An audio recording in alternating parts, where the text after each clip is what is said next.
এই মুহূর্তে ছাতক উপজেলা মুক্তিরগাঁও আছি আমরা সরাসরি লাইভের মাধ্যমে। এর আগে ওসি হিসাবে যে 19 জন আসামি ধরছে, কোর্টে বর্তমানে এরা জেলে আছে, বর্তমানে জেলে আছে 19 জন জেলে আছে। আপনার সৌদি প্রবাসী আছে? হ্যাঁ, সৌদি প্রবাসী। ঘটনাটা কি আসতে হইবে না? ঘটনা তো একজন 2-3 জন বেড়াইবে লাগে, একজন মহিলা তার ওয়াইফ নিয়ে বেড়াইতেছে, যে বাঁশখালীর যে সন্ত্রাসী দুর্বৃত্তরা ইয়া জুড়ে তার মহিলারে নেওয়ার অপহরণ করার চেষ্টা করছে। যে আমাদের গ্রামের যারা এরা 2-3টা ছেলে প্রতিবাদ করছে যে না নেওয়ার জন্য, এরপরে ওরা সংঘর্ষে জড়িত হয়েছে।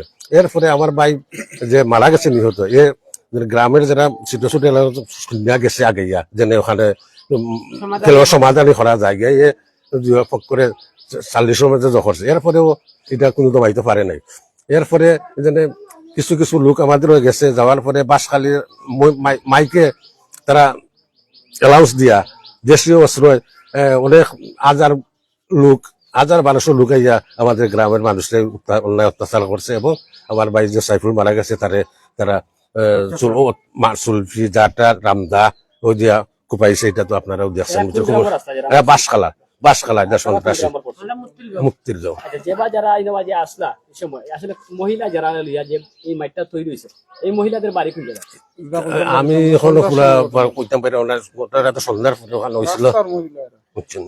আচ্ছা, আমরা আরেকটি বিষয় জানতে চাই। আপনারা তো সন্ধ্যার পরে মাইটটা হয়েছিল, আমরা শুনলাম নিহত সাইফুল ইসলামকে পাওয়া গেছিল না। আপনারা যখন মারামারি শেষে আপনারা বাড়ি ফিরে আসছেন, তো পরবর্তীতে সাইফুল ইসলামকে কিভাবে পেলেন এবং কতক্ষণ পরে পেলেন?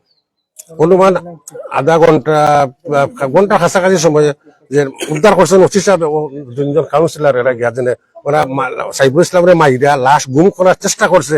এরপরে ছাতক থানার ওসি সাহেব 2-3জন কাউন্সিলর ওরা গিয়া বাঁশখালা সন্ত্রাস দাওয়া করে লাশ উদ্ধার করছে। লাশ উদ্ধার করে অ্যাম্বুলেন্সে সিলেট পাঠিয়ে দিছে। দর্শক, এখানে আমরা আমন্ত্রণ জানিয়েছি এই ছাতক সুনামগঞ্জের সুনামধন্য সাংবাদিক শামীম তালুকদার। তারা কিন্তু এই বিষয় নিয়ে অনেক লেখালেখি করেছেন এবং যেহেতু এই এলাকার হিসাবে আমরা আমন্ত্রণ জানিয়েছি ওনাকে এই বিষয়টি আপনাদের কাছে একটু ক্লিয়ার করা দেওয়ার জন্য। ভাই, একটু যদি সামনে আসেন। আমরা শামীম তালুকদার ভাই, আপনার কাছ থেকে জানতে চাই, যেহেতু আপনি এই এলাকারই প্রতিনিধি এবং ধরে রাখবেন, আমরা আপনার কাছ থেকে জানতে চাই যে এই বিষয়টি আসলে কিভাবে আপনারা জানেন এবং কতটুকু এটা অগ্রসর হচ্ছে মামলার বিষয়টা বা মামলার বিষয়গুলো নিয়ে যদি একটু বলেন। আসসালামু আলাইকুম, ধন্যবাদ। মোবাইল জার্নালিজম আপনারা যারা সিলেট বিভাগের বিভিন্ন জায়গায় বিচরণ করেন, আজকে এখানে সিলেটের শীর্ষস্থানীয় পেজ যেগুলো এখানে এসেছেন, আপনারা যারা, আপনাদেরকে অশেষ ধন্যবাদ জানাই। আসলে প্রথমে একটি বিষয় হচ্ছে যে এই ঘটনাটি যখন ঘটে তখন তাৎক্ষণিকই আমরা লাইভের মাধ্যমে সবাই দেখতে পাই, লাইভ হয়, তাৎক্ষণিক হয়। তো দুই গ্রামবাসীর মধ্যে দাওয়া পাল্টা দেওয়া দুবার। প্রথম যে ঘটনাটি আমরা জানলাম যে দুটি বাচ্চা টিকটক ভিডিও কেন্দ্র করে তাদের মধ্যে সংঘর্ষের ঘটনা ঘটে। তারপর ঘটনার দিন এসার পর আবার বাঁশখালা এবং মুক্তিরগাঁও গ্রামবাসী সংঘর্ষে জড়িয়ে পড়েন এবং এই সংঘর্ষের ঘটনার পর উভয় পক্ষই যখন থানা পুলিশের মধ্যস্থতায় হস্তক্ষেপে যখন একটা শৃঙ্খলা ফিরে এসেছিল, তারপর তারা মুক্তিরগাঁও গ্রামবাসী যে নিহত সাইফুল, ওনাকে খুঁজে পাচ্ছিলেন না, ওনাকে খোঁজা শুরু করেন। তার সেই মুহূর্তে থানা পুলিশও সকলের সহযোগিতায় তার লাশ তাকে জীবিত উদ্ধার করা হয় এবং অ্যাম্বুলেন্সে করে সিলেট উসমানী মেডিকেল কলেজ পাঠানো হয় এবং সেখানে যাওয়ার পর তাকে মৃত ঘোষণা করেন চিকিৎসক। এটা আসলে অত্যন্ত দুঃখজনক এবং নৃশংস একটি ঘটনা, যেটা হচ্ছে যে অপরাধী যে বা যারাই হোক, এই হত্যাকাণ্ডের সাথে প্রকৃতপক্ষে যারা জড়িত, প্রকৃত অপরাধীদের চিহ্নিত করে প্রশাসন, পুলিশ আইনের মুখোমুখি, বিচারের মুখোমুখি দাঁড় করবেন এবং দৃষ্টান্তমূলক শাস্তির ব্যবস্থা হবে। এটাই সাধারণ মানুষের প্রত্যাশা, ভুক্তভোগী পরিবারের দাবি। তো যে বিষয়টি হচ্ছে যে এই ঘটনা আসলে কেন একটু আলোকপাত করতে চাই যে টিকটক, সামাজিক যোগাযোগ মাধ্যম ফেসবুক কিন্তু এখন অর্থনীতির গণ্ডি পেরিয়ে গেছে, আপনারা সকলেই জানেন। সারা বিশ্বে একটা নেতৃত্ব দিচ্ছে ফাইন্যান্সিয়াল বিষয়ে। তো এটার কিন্তু কিছু খারাপ দিকও আছে। আজকের যে এই যে একজন প্রবাসী, তিনি দেশে এসেছিলেন, ছুটিতে এসেছিলেন এবং তার দুটি বাচ্চা, শিশু বাচ্চা রয়েছে, এই যে তারা এতিম হয়ে গেল, বাবাকে হারালো, এই সমস্ত শুধু এই ঘটনা নয়, সমাজে আরো বিভিন্ন ঘটনা ঘটে। এই ঘটনাগুলার বেশিরভাগ কিন্তু নেপথ্যে আমরা যেটা জানি সোশ্যাল মিডিয়ার বদৌলতে, পত্রপত্রিকার বদৌলতে, এটা কিন্তু ওই যে টিকটক, এই সামাজিক যোগাযোগ মাধ্যমে আমাদের সন্তানরা যে অপব্যবহার করছে, এর জন্য কিন্তু অভিভাবক হিসাবে আমরা কিন্তু দায়িত্বহীনতার পরিচয় দিচ্ছি। আমাদেরকে এই বিষয়গুলো সচেতন হতে হবে। আমাদের সন্তানরা কি করছে, কোথায় যাচ্ছে, কিভাবে স্কুলে যাচ্ছে, কিভাবে কলেজে যাচ্ছে, এটা শুধু এই বিচারের হলেই যে ওই ঘটনা ঘটবে না, এর কিন্তু নিশ্চয়তা নেই। এর নিশ্চয়তা কেবল সমাজ ব্যবস্থা, রাষ্ট্র ব্যবস্থা দিতে পারে। আমাদের সন্তানদেরকে সামাজিক যে দায়বদ্ধতা, যে দায়িত্ববোধ, তাদেরকে সেই শিক্ষা আমাদেরকে গড়ে তুলতে হবে। সুতরাং সেই দিকেও আমাদের খেয়াল রাখতে হবে। পাশাপাশি এই ধরনের ঘটনা বা এই ধরনের, এর আগেও কিন্তু টিকটক নিয়ে সুরমা ব্রিজে কিন্তু একটা ঘটনা ঘটেছিল, সংঘর্ষের ঘটনা ঘটেছিল, কিন্তু এরপরেও কোথায় যেন একটা উদাসীনতা রয়েছে, কোথায় যেন একটা সমাজের এবং আইন শৃঙ্খলার একটা দায়িত্বহীনতা রয়েছে। তবে আইন শৃঙ্খলা বাহিনী তাৎক্ষণিক, যেটা আমরা জানলাম এই ঘটনার পর, থানা পুলিশ 19 জনকে গ্রেফতার করেছে আমরা জেনেছি, এবং তাদের মাধ্যমে এই তথ্যটা আমরা পেয়েছি, থানা পুলিশের মাধ্যমে গ্রেফতার করে যা কোর্টে আদালতে প্রেরণ করা হয়েছে। এটা একটা ভালো দিক, এবং পরবর্তীতে সেটার মামলা এবং থানা পুলিশ প্রকৃত অপরাধীদের বা আসামি যারা আছেন চিহ্নিত করে তাদেরকে গ্রেফতারের চেষ্টা করছে। কিন্তু এখানেই কিন্তু শেষ নয়। এই ধরনের ঘটনা ছাতকে, সুরমা সেতুকে কেন্দ্র করে এই টিকটক ভিডিও নিয়ে আমাদের সন্তানরা যে সামাজিক অপরাধে জড়িয়ে পড়ছে, এটা কিন্তু শুধু টিকটক ভিডিও নয়। আপনারা যারা সোশ্যাল জার্নালিজম, মোবাইল জার্নালিজম করছেন, আপনারা আরো বেশি জানেন, আমার চেয়ে ভালো জানেন। এই টিকটক ভিডিওকে কেন্দ্র করে আরো অসামাজিক কিছু কর্মকাণ্ড এখানে ঘটছে, কিন্তু এর দায়ভার কে নেবে? এই দায়ভার যেমন সামাজিক ভাবে এই সমাজের একজন মানুষ হিসেবে আমি এড়াতে পারি না, এই দায়ভার কিন্তু আইন শৃঙ্খলা বাহিনী এড়াতে পারে না, এই দায়ভার কিন্তু রাষ্ট্র এড়াতে পারে না। আমাদের প্রত্যাশা থাকবে, আমাদের দাবি থাকবে, এই ধরনের নৃশংস হত্যাকাণ্ডের ঘটনা যাতে পুনরাবৃত্তি না হয়, আর যাতে কোনো সন্তানকে তার বাবাকে হারাতে না হয়। এই যে দুধের দুটি সন্তান, আর আসলে তারা বাবাকে হয়তো এখনো তাদের সাথে পরিচয় হয়ে ওঠেনি, যে বাবা ডাকটা তাদের সেই শোনার সুযোগ হয়নি। এই দুটি বাচ্চা এতিম হয়ে গেল, এই পরিবারের কি হবে? এই পরিবার, এই যে দুইজন বাচ্চা নিয়ে এই যে একজন স্ত্রী তার স্বামীকে হারালেন, একটা পরিবার তছনছ হয়ে গেল। এই দায়ভার কি আমরা এড়াতে পারি? আমরা পারি না। অতএব এই ঘটনায় আমার বিশেষভাবে অনুরোধ থাকবে, থানা পুলিশও অবশ্যই তারা আন্তরিক, এবং আন্তরিক বিদায় ঘটনার সঙ্গে সঙ্গে অনেকেই 19 জনকে গ্রেফতার করা হয়েছে।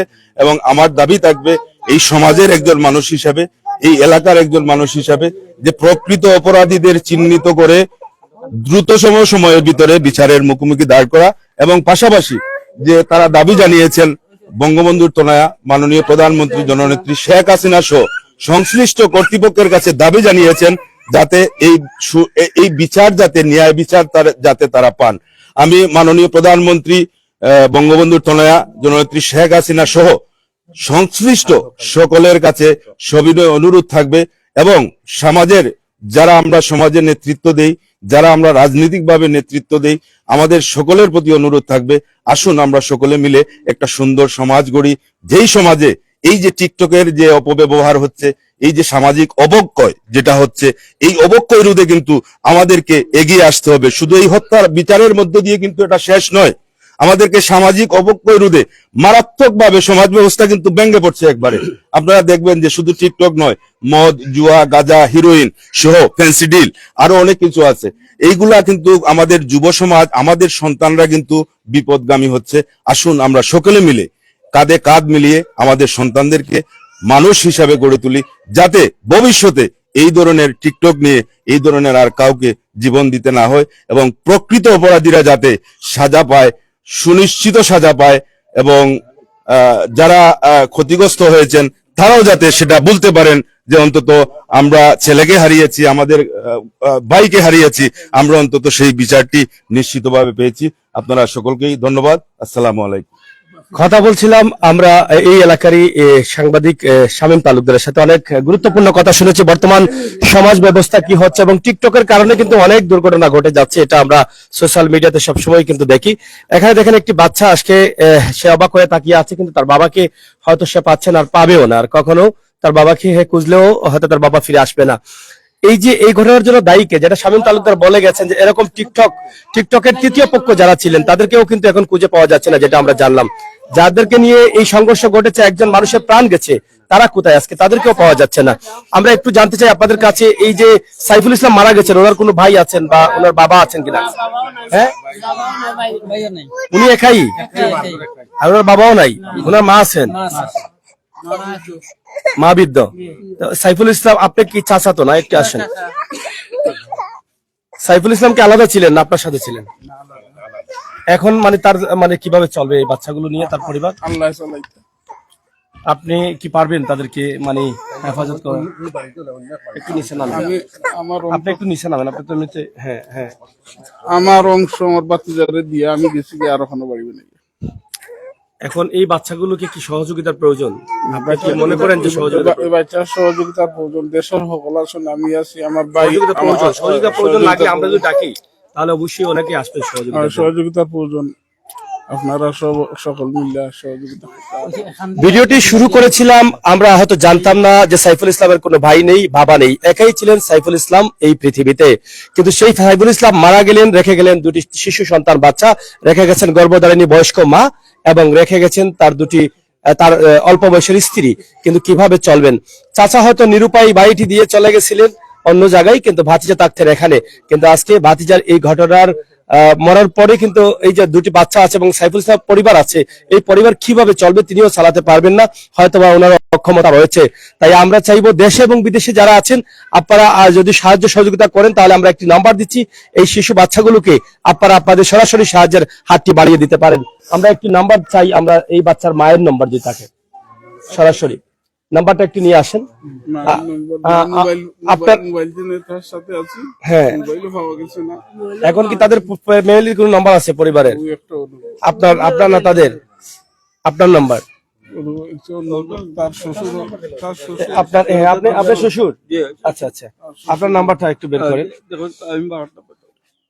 আমরা আসলে এই যে শ্বশুরের নাম্বারটি দিচ্ছি, তিনিও কিন্তু কান্না করছেন। আসলে একমাত্র আল্লাহ তাআলা মাহফিল আমরা নাম্বারটি বলে দিই, এটা তো আপনার নাম্বার। নাম্বারটি হচ্ছে 01765536661। আবারও বলছি 01765536661। আপনার নাম কি? সৈফুল আলম। সৈফুল আলম। জি। আপনার নাম? জি, আলম। আলম। আর আপনার দামানদের নাম ছিল? সৈফুল আলম। সৈফুল আলম। হ্যাঁ। আর আপনার নাম কি? আলম। আপনার নাম শুধু আলম? হ্যাঁ। আচ্ছা, নাম্বারটি আমরা আবারও বলছি, দর্শক যারা সাহায্য করতে চান, আসলে এই পরিবারকে সাহায্য করা খুবই জরুরি। কারণ এই যে দুটি মাসুম বাচ্চা, এই বাচ্চাগুলো কিভাবে বড় হবে, তাদের ভবিষ্যৎ কিভাবে নিশ্চিত হবে, এই নিশ্চিত করার জন্য আপনারা বিভিন্ন সময় আমাদের ডাকে বিভিন্ন সাহায্য সহযোগিতা করেন।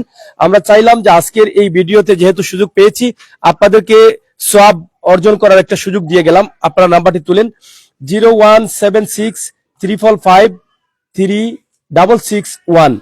নিহত সাইফুল ইসলামের শ্বশুরের নাম্বার এটা আমরা দিয়ে দিয়েছি। সরাসরি আপনারা দেশ এবং বিদেশ থেকে সহযোগিতা করতে পারেন। তা আপনার কি কোনো তৌফিক আছে আপনার নাতিনের সাহেব বা আপনার মেয়েকে রাখা? জি না, আমার এই তৌফিক নাই। জি না। এই তৌফিক নেই না, একটা দর্শক সাহায্য করুক। আল্লাহ সাহায্যের প্রয়োজন, জি, সাহায্য তাদের করুক। খাবার দাবারের জি, জন্য জি, ব্যবস্থার জন্য। জি, ব্যবস্থা। তারা কোনো অর্থ সম্পদ নাই, কোনো অর্থ সম্পদ নাই, না, শুধু ঘরটি আছে। অসাধ্য গড়টি আছে, আর গড়টি কিচ্ছু নাই, জায়গা জমিন কিচ্ছু নাই। আমার এক ভাই বিদেশ তখন কান্দা লাগে। তাই মানে আরেকজনের সাহায্য করে সাহায্য দিয়েছে। হইল মানে আমার এক ভাই নাম নূর আলী। নূর আলী, জি, সাহায্য করে দিছে।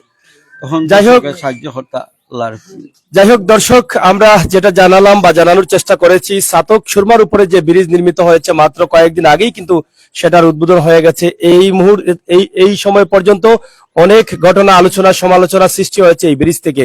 টিকটক নিয়ে যে ঘটনাটি ঘটেছে, টিকটকের কারণে একজনের প্রাণ গেছে। আপনারা যারা সমাজ ব্যবস্থায় রয়েছেন, যেখানে শামীম তালুকদার বলে গেছেন যে আমাদের সন্তানদেরকে আমরা খেয়াল রাখতে হবে, এরকম টিকটক নিয়ে যেন আর কোনো মানুষের প্রাণ যেতে না হয় এবং এরকম টিকটক নিয়ে যেন দুই গ্রামবাসীর মধ্যে ঝগড়া না হয়। আজকে দেখেন টিকটক করার কারণে কিন্তু এই ঘটনাটি ঘটেছে। আমরা একটু ক্লিয়ার হতে চাই, যারা টিকটক করেছিলেন তাদের কি সন্ধান পেয়েছিলেন? জি না, সন্ধান পেয়েছি। কোনো সন্ধান পান নাই? আমরা তো শুনলাম আপনাদের কার আত্মীয়।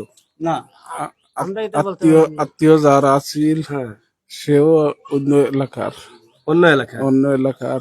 আর ওরা সাহায্য করাত গেছিল ও আমাদের গ্রামের সন্ধ্যার সময় ছোট বাচ্চা আর একটা, আচ্ছা, ওইটা নিয়ে কেন্দ্র করে তো শুরু হয়েছে। আপনাদের গ্রামে আরেকটা বাচ্চা গেছিল তার কি সাহায্য করার জন্য, আর এটা থেকে কেন্দ্র করে এটারে কেন্দ্র কইরা পরে এশার নামাজের পরই ও বড় মায়ের দেওয়া পাল্টা দেওয়া আমার যে স্যারে কইয়া গেছেন। আর কথা বলতে চাই না, শেষ করে দিতে চাই, আমরা সবাই সতর্ক থাকবো এই সমস্ত ঘটনা যেন আমাদের এলাকায় আমাদের আশপাশে না ঘটে। ছোটখাটো বিষয় নিয়ে যেত আমাদের কোনো ভাইকে আর প্রাণ দিতে না হয়, কোনো শিশু সন্তান যেন অখালে এতিম না হতে হয়, কোনো অল্প বয়সের বোন যেন বিধবা না হতে হয়, কোনো মায়ের কাছে যেন কোনো সন্তানের লাশ পড়তে না হয়, সেই প্রত্যাশা আল্লাহ তাআলার কাছে। আল্লাহ তাআলা যেন আমাদের সবাইকে হেফাজতে রাখেন। আজকে আমরা যারা লাইভ করেছি, আমাদের লাইভগুলো আপনারা সবাই শেয়ার করবেন। বিশেষ করে একটি বিষয়, এখানে যে লাইভ চ্যানেলগুলো আছে সিলেটের এবং সাতকের জনপ্রিয় চ্যানেলগুলো, আপনারা ভালো ভালো এবং বাস্তব ভিডিওগুলো পাওয়ার জন্য আপনারা অবশ্যই আমাদের চ্যানেলগুলোকে লাইক ফলো করে সহযোগিতা করবেন, এই প্রত্যাশা আশা রেখে বিদায় নিচ্ছি। আমি আমির হোসেন সাগর, সাথে রয়েছেন আমাদের শামীম তালুকদার, তাছাড়া এখানে সিলেটের গতি থেকে রয়েছেন আমাদের ইউসুফ আলী, এবং প্রাইম সিলেট থেকে রয়েছেন শাহেদ আহমদ, এবং মাইকান্টি থেকে রয়েছেন মকসুদ ভাই অনেক সময় তো অনেকটা মাইন্ড চলে যায়, এবং সাতক সুনামগঞ্জ থেকে রয়েছেন আমার ফয়সাল আহমদ, এবং